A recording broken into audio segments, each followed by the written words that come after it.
South Pacific Trail was built by Jim Martin, also known as Oyster Jim. Originally from Colorado, Jim settled in as an oyster farm near Yuki.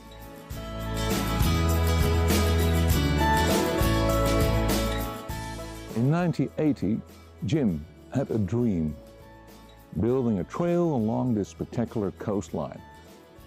Easy said, not easy done. It took Jim Oyster 16 years to get permission to build this public use trail. Finally, in 1996, he got the go-ahead to build. Thanks to Jim, we have an easy walk along this beautiful coastline.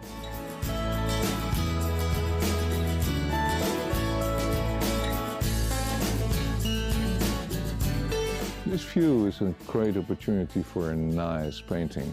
Now watch that tree behind me, forced by the wind. Again, we take tons of photographs and let's create a masterpiece. Welcome in my studio. I got here a 20 by 16 inch canvas. And as you can see, I already put up a sketch in English red and titanium white. And again, a low horizon. On that particular day, the sky was a bit grayish and misty. Not very exciting. But as a painter, you have the freedom to change that. As you also know, every show I pick out a famous Dutch painter and follow his techniques. And this time it's a turn of Johannes Schutte. This is one of his famous paintings. The little Johannes was meant to be a director of his father's factory. But the little Johannes had different ideas. He said, director of a factory, what kind of life is that? I want to be a painter, I want to be creative. And after some heavy quarrels with his father allowed him to get some painting lessons with Martinus Schaumann. He was also a famous painter.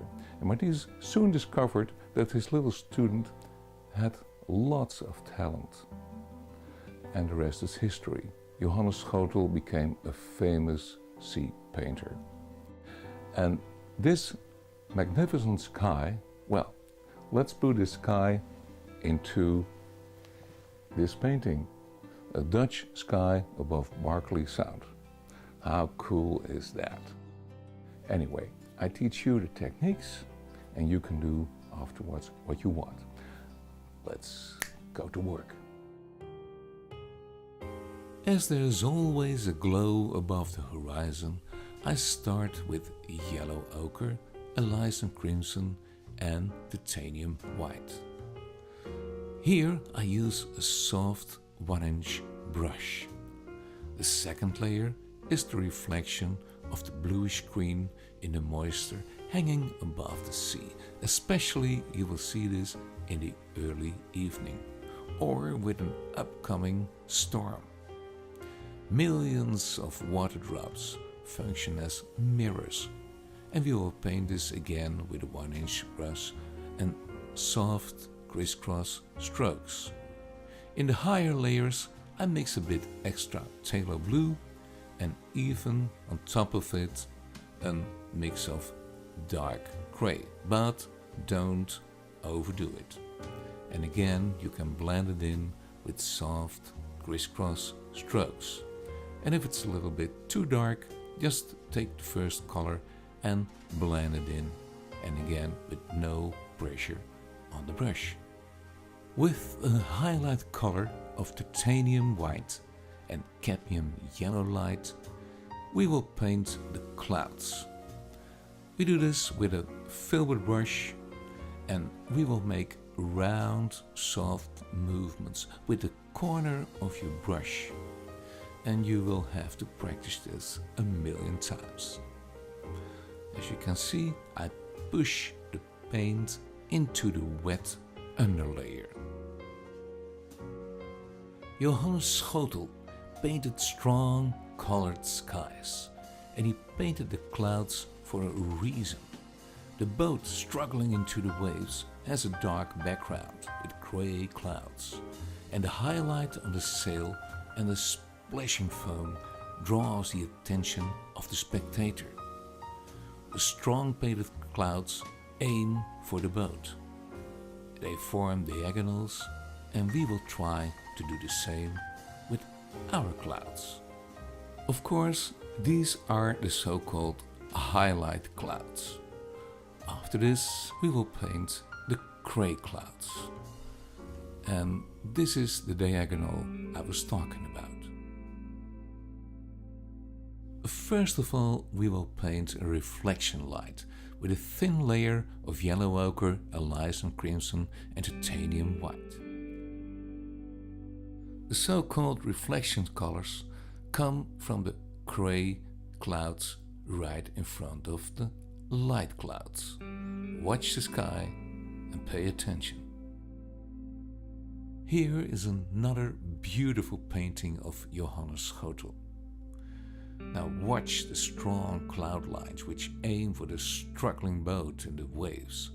Again, the highlight is leading the eye to the boat. A few years ago, still living in Holland, we made the same trip to the Wild Pacific Trail. And there was that beautiful sunset. The fog was coming up and the light was almost mystic. In the meantime, you can follow my techniques easily. I keep on turning and pushing that brush with almost no pressure. We speed it a little bit up because again I got only 30 minutes for this show, but you can follow it. Right below we can paint a few more lighter clouds.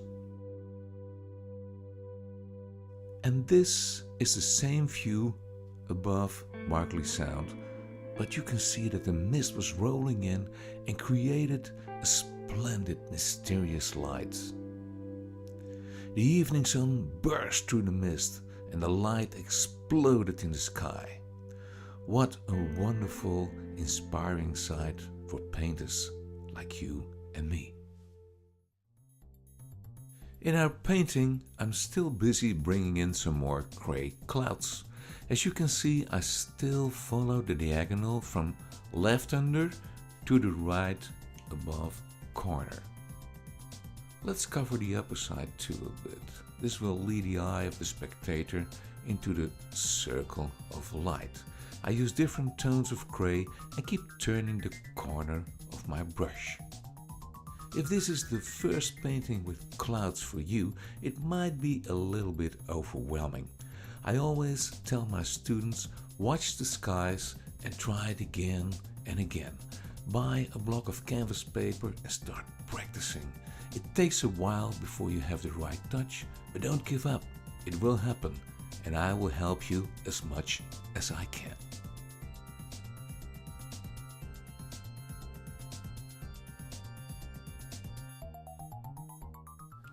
We just created a nice stormy sky in the style of Johannes Schutte.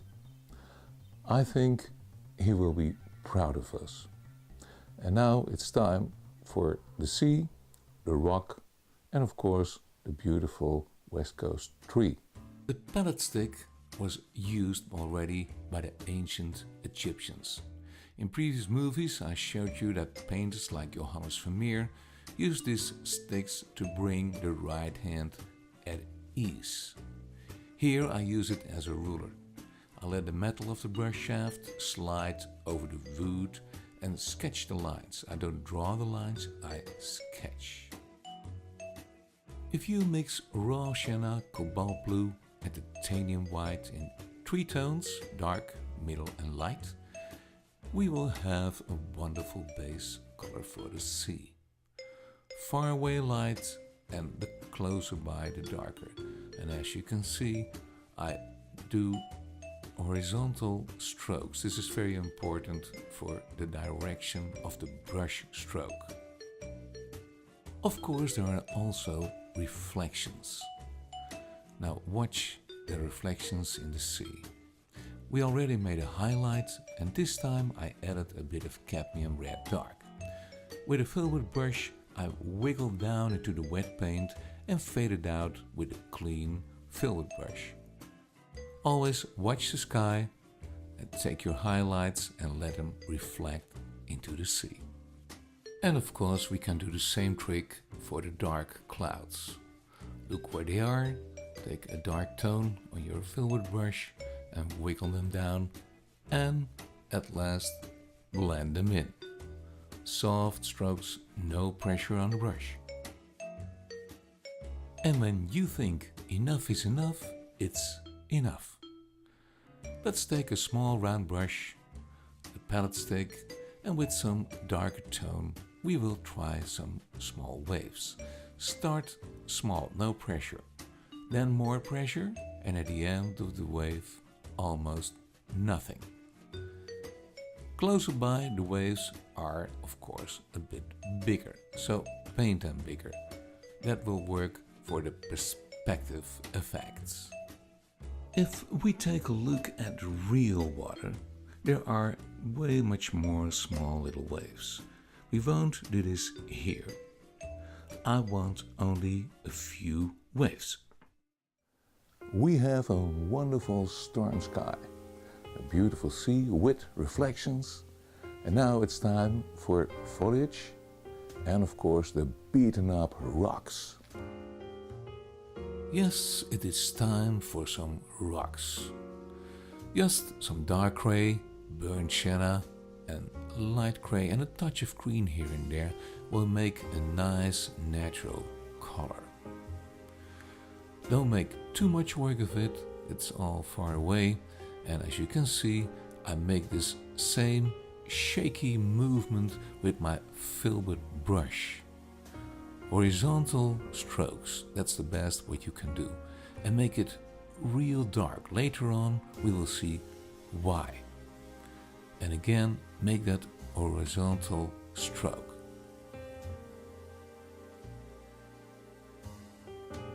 Let's take a look how these rocks look like in nature. If we fly over the rocks with Rick's copter, you will get the idea of the rock colors. Watch the unevenness of these rocks, the cracks, the colors, and yes, take lots of pictures. Or better, sit down and sketch by nature. If the weather is not too bad, take a bench. There are lots along the Wild Pacific Trail and start sketching. That is a great way to train your hand-eye coordination. At home, you can work these sketches out and make beautiful paintings of it. Never ever climb these rocks. The water masses are unpredictable, dangerous. If they grab you, you are lost, and we don't want to lose you. In the meantime, on the rocks we will paint some light grey and a touch of yellow ochre. By this technique, the cracks in the rocks will show up right away, and that saves you lots of time. Again, watch my technique. I shake the brush and bring up slightly the paint wet in wet. During this show I use smooth soft oil paint, easy to handle and based on linseed oil. No odors and nature friendly. I also use odorless, medium and thinner. You can easily follow this course in acrylics too, but please use medium and retarder to slow down the process of drying.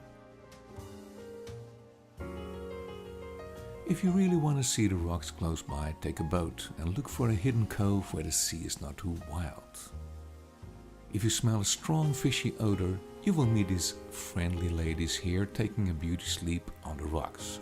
But watch out, the king is there and he is always in a bad mood protecting his harem. Here he is. Watch the wonderful camouflage colors. During March and April, 20,000 whales are on their way from Mexico to Alaska. Most of them swim underwater, so you don't see too much. But if you take a whale tour, you might see them. A few smart guys stay here in Barkley Sound. They discovered the nice waters and this beautiful paradise of Vancouver Island. And yes, right after this shot, a whole school of whales was passing by. Now watch the back and the water fountains. Later on, I will show you some more whales a little bit closer by. I am almost done with the rocks. Not the most exciting job of the painting, but somebody has to do it. If I had lived 500 years ago, my pupils had to do this. At least I should order them to do this. How easy is that, having your own workers to do your job? It's a bit scandalous, but that's how it was in those days.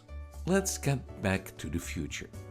The poor starving artist has to do it all by himself. No pity, please. Here I am busy setting up the tree trunks with my stick as a ruler. As I want a nice misty background forest, I use a light gray with a little bit of green on my fan brush. Don't make it too beautiful. Beaten up by storm and rain, these trees are not the well-manicured trees in your garden. It's all uneven. Make up little stories when you paint. Paint a family, big ones, small ones, ugly ones. Anyway, think like a tree. After building up this nice, soft, misty forest, we will use the fan brush again. With my famous dirty green, we will paint a few trees standing in front of the misty trees. The advantage of the fan brush is that you can use two different colors, light and dark green. I wiggle and wiggle the fan brush and paint with the corners of the brush. That is very important. And again, make it all uneven. Years ago, when we still lived in Holland, we decided to do a whale tour during our holiday. We jumped into this little boat and wobbled 4 hours over 1 meter high waves. Fun! And yes, we saw the humpback whales. They are huge, like school buses. This little giant swam in ram speed to our boat and dove right under us on the last moment. I had the idea he was laughing at us, and he had the biggest fun. It was a great adventure, but I was glad we were heading to the shore, feeling steady ground under the feet. And here is more steady ground. With a lighter tone of green, we will paint some light branches and weeds. I use a small round brush, and we already created a nice misty forest. Also in the foreground rocks, I fill in some more weeds and grasses. By the way, it's unbelievable how it grows without any soil, only rocks. It's time for a break. Walk away from your painting, take a glass of water, and in the meantime I tell you the story about Sandor. Sandor is living at the Wildlife Recovery Center in Errington after his accident. He lost the ability to fly and he will be there the rest of his life, but he is in good hands. The people there do a great job. And that's why I painted this portrait of Sandor. You still can buy it printed on canvas to support the recovery center. This painting, I made it in the same style as we just did.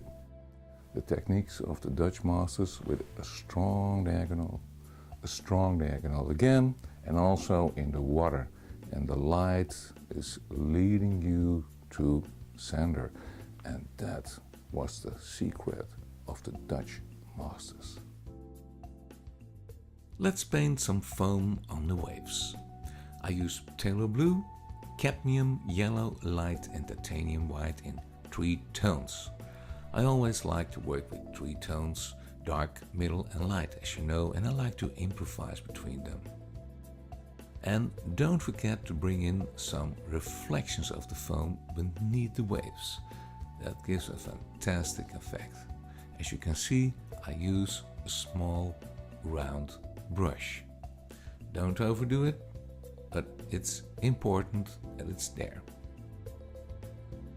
Below we need some ripples against the rocks. There's always some movement. And again I use the same color. I start with a middle tone, a little bit lighter. As you know me, I make it uneven again. Back to the wild Pacific Trail. My lovely wife Els usually films me, but now I'm filming her when we walk the trail. And you will meet this little friend. It's the Pacific banana slug. He survived millions of years, and this is one of the rare places on Earth where you will find him. Please be careful with this wonderful creature. Let's make some movement into the water. There's always something happening into the wild waters of Barkley Sound. The finishing touch of the foam is of course the highlight. With a small round brush I put some highlight here and there on the foam of the waves. Be careful that you don't overdo it, just here and there, and remember, enough is enough.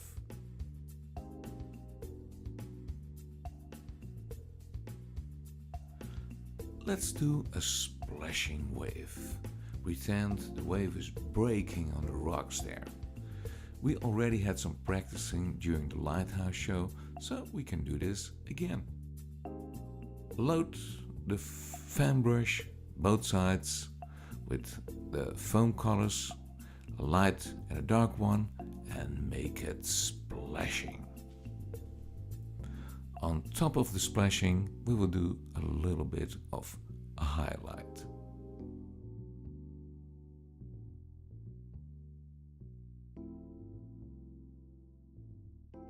It's time for the most important part of the painting, the leading actor, the beautiful West Coast tree. With a small round brush, we will set up a trunk in English red and dark gray. This is a nice color for a tree trunk. My hand is leaning again on the stick. Now you have a steady hand to paint the little twigs. And if you look at the photo, there are thousands of them. Those trees are pretty complicated. It takes practice, practice, practice. But at the end, you will succeed. The trick is, when your brush touches the canvas, start with almost no pressure. The further you go, the more pressure. And don't forget to use some medium. Sometimes I practice on a piece of canvas paper. This works great and makes you better prepared. A nice light color on branches is always white and burnt sienna in 3 tones. With a small round brush, we will paint the light on the edges of the branches. With a clean soft brush, I fade the color in, and there it is, a nice round branch. After all the branches and trunks, we take the fan brush and with 2 tones of green we will paint the foliage. Watch your photos and see how many greens there are in one tree. However, this is a painting and we don't want to make it too busy. Keep it simple. Too many colors will disturb the eye of the spectator. And very important, if you paint with a fan brush, always paint with the corners.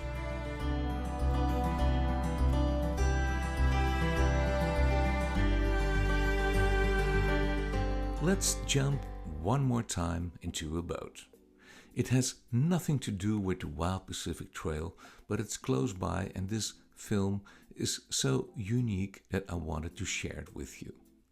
On the Tofino Inlet, we dropped the anchor on a safe distance from the shore. And there it was, a huge black bear having its lunch. He brought also his younger brother, and they had the biggest fun, throwing rocks of 40 kilo like footballs.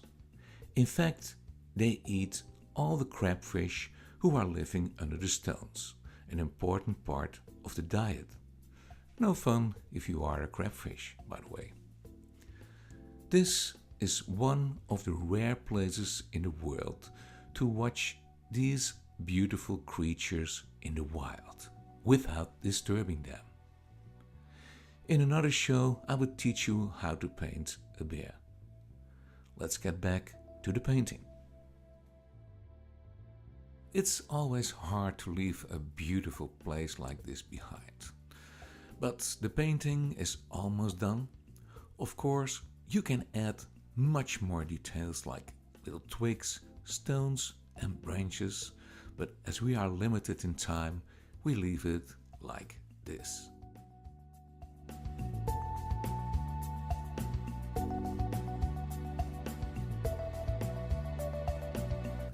We just finished a wonderful view from the wild Pacific Trail.